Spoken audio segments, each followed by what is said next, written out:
అలాంటి పెరియాళ్వారు ఒకనాడు తులసి మొక్కల కోసం పాదులు తీస్తుండగా ఒక చిన్నారి కనిపించింది. ఆమెను సాక్షాత్తు ఆ భగవంతుని ప్రసాదంగా భావించి పెంచుకోసాగాడు విష్ణుచిత్తుడు. ఆమెకు కోదై అంటే పూలమాల అన్న పేరు పెట్టి గారావంగా పెంచసాగాడు.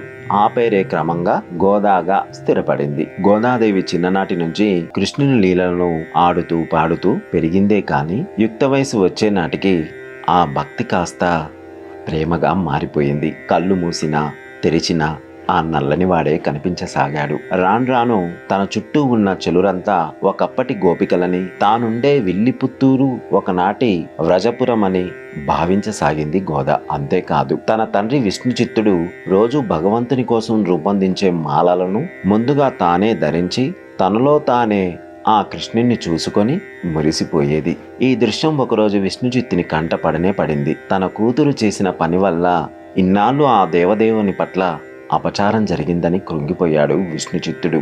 కానీ ఆ రోజు కృష్ణుడు అతనికి కలలో కనిపించి గోదాదేవి సాక్షాత్తు ఆ భూదేవి అవతారమేనని, ఆమె స్పృశించిన మాలలను ధరించడం వల్ల తనకు అపచారం కాదు కదా, ఆనందం కలుగుతుందని తెలియజేశాడు.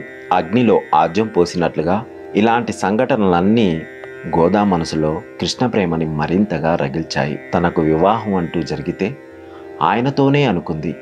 అందుకోసం